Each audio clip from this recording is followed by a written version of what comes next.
Harlan Dalton has suggested that white people are oblivious to their race because they're in the driver's seat and often have the inability or unwillingness to see their own white privilege.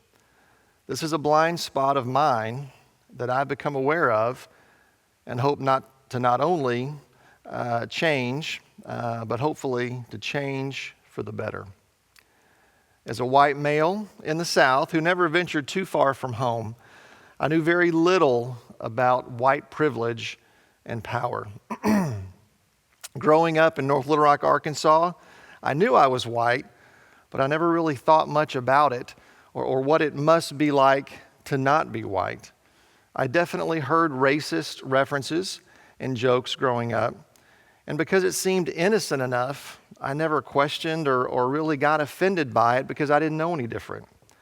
The one exception was the N-word. I definitely knew that was wrong, and it was offensive to me. And I would push back or correct others who said it, even family members.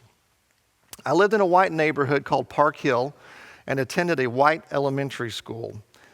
In the 70s, because of desegregation, the North Little Rock School District would bus a group of black students from Argenta Elementary to my school. And then a group of white students from Park Hill Elementary would be bused down to Argenta. In the fourth grade, it was my year to get bused to Argenta. Ironically, I had a white teacher from my neighborhood whose daughter was a best friend to my older sister. So even though I missed my friends from the neighborhood at Park Hill, my year at Argenta was fairly uneventful. And I never really understood or questioned why we were busing students back and forth every day. Ultimately, these experiences did have an impact on my life, but they didn't really challenge me to think critically about race and diversity. While pursuing a doctorate in higher education, I was required to take a class on diversity and social justice. I'm confident that had it been optional, I definitely would have chosen to take something else. I remember ordering the books for the course, books titled White Privilege, Critical Race Theory, and wondering to myself, what have I gotten myself into? And what does this have to do with higher education? I was more than a little skeptical about a book with the subtitle, Essential Readings on the Other Side of Racism. Having the luxury of not needing to really think about racism, my life was much more comfortable not knowing about some of these issues. And I would almost always choose to avoid these awkward conversations in what I assumed was a colorblind, post-racial society. I would even confess to judging those who I perceived to be hypersensitive about diversity. I couldn't begin to understand why that was the only lens that they would use to look at the rest of the world. It was much easier to avoid people like that because diversity was their issue, not mine. It should come as no surprise that I did not feel very articulate when it comes to diversity and would rarely, if ever, discuss it publicly. But after completing the course, I'm definitely learning more than ever about the challenges faced by people of color. Even more so, I'm thinking about diversity in ways that I never have before, including wrestling with my own white privilege. The truth is, I never felt like I came from a privileged background. My parents never graduated from college. They were divorced by the time I was 9 years old. My single mom was a receptionist at a doctor's office and worked hard to support my sister and me. My dad was a railroad engineer who struggled with alcoholism, so he was not overly involved in my life until I was much older. My attitude towards others has always been that if I can pull myself up by my own bootstraps, why can't you do it too? On the other hand, Paula Rothenberg writes that invisibility is an essential part of the power of whiteness. It fosters the illusion that those who succeed do so because of their superior intelligence, hard work, or their determination, rather than, or at least in part, their privilege. I like to think that I've been successful in life because of what I've done to earn it. So this concept of privilege has really challenged me to think through many of these opportunities that I simply took for granted. Slowly, I've started to see some different perspectives. I even shocked myself when I confronted my mom for criticizing those who were rioting in Ferguson and even argued in their defense. That would never have happened a year ago.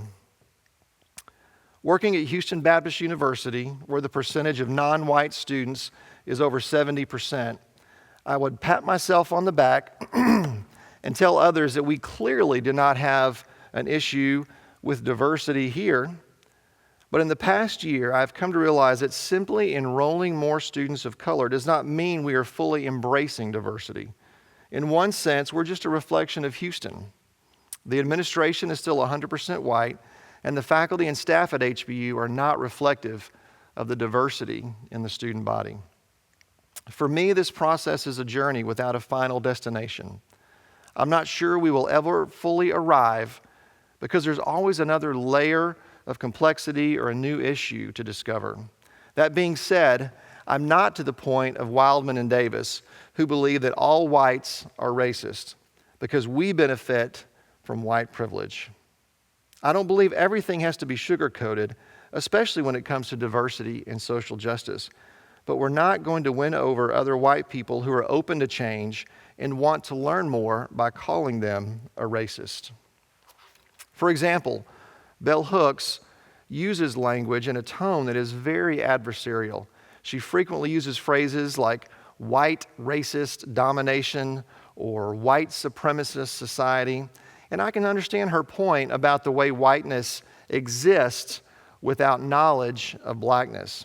But her tone almost always feels bitter and divisive.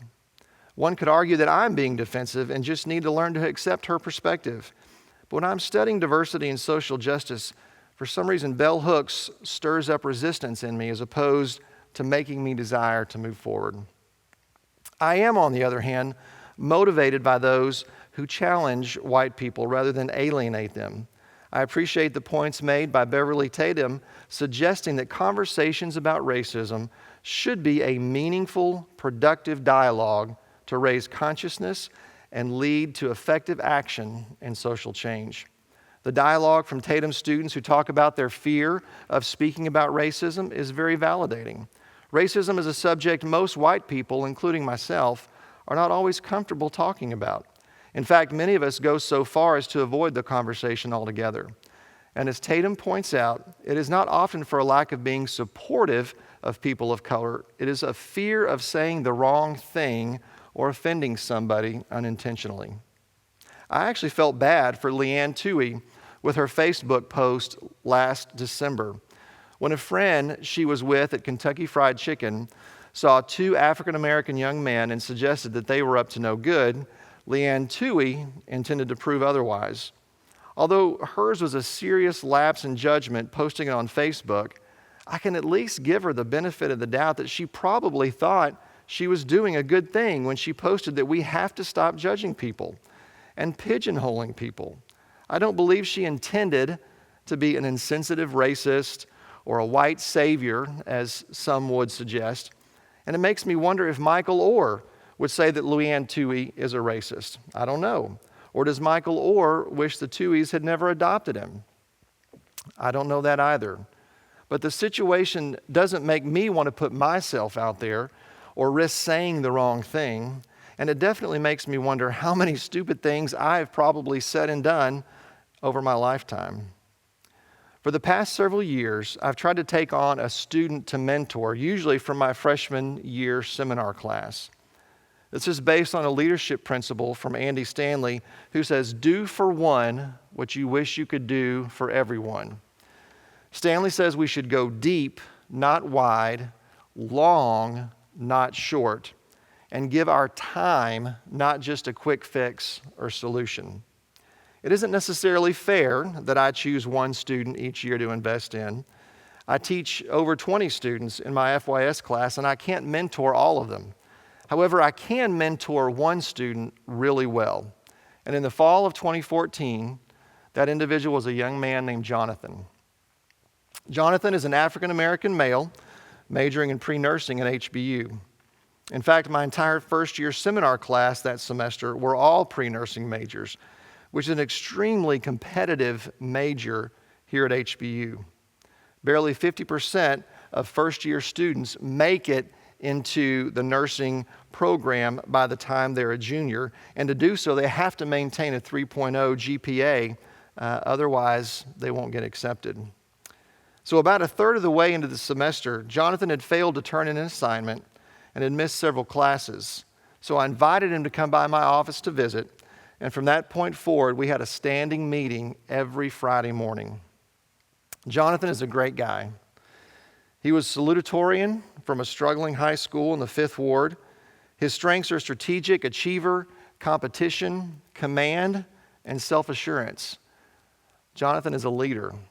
His mom is employed by Walmart, and he often praised her for working so hard to support their family. But Jonathan didn't always make the best decisions, and that's where I would try to help. Maybe you would call me a white savior, like Leanne Toohey, because I was definitely trying to help Jonathan succeed and avoid becoming a retention casualty. And I did correct Jonathan on occasion for using improper grammar when he would say, "I be fine," or when he would use the word "like" several times, sentence after sentence after sentence. Was that a microaggression? Maybe so. Or was it the honest truth that could help him grow professionally? I don't know. But he did accept it graciously and even told me his debate coach had told him the same thing. I would give Jonathan a hard time for going to play basketball every afternoon when he should have been studying. Was it my place to tell Jonathan that he needed to make school and his studies a priority? As his FYS instructor, I felt like it was the right thing to do. Thankfully, Jonathan kept coming back to me, and he re-enrolled in the spring semester. This fall, when he returned for his 3rd semester, I felt validated and hopeful that maybe our meetings last year had really helped him succeed. After all the readings and the dialogue about diversity this past year, I feel like I probably did some things wrong with Jonathan. But as a white male, I feel like at times I'm damned if I do and damned if I don't. If I don't do anything, I'm a self-centered racist. But if I do try to help, then am I a white savior committing microaggressions or trying to make an African American young man conform to my system and my way of doing things? The reality is, I'm not going to try or stop trying to help. But maybe now I can do it in a more informed way. On this journey, I've come to realize that I'm not going to agree with everything, and that's okay. I still have a lot of questions, and that's part of the journey. But I am challenged to hopefully learn a little something from every conversation and everything that I read, even bell hooks. As a higher ed administrator, I've moved past the denial or ignorance phase to the awareness phase. I won't be teaching a diversity or social justice class anytime soon, but hopefully I'm becoming a little more articulate, a little more comfortable, discussing these and other issues along this journey to understand my white privilege. Thank you.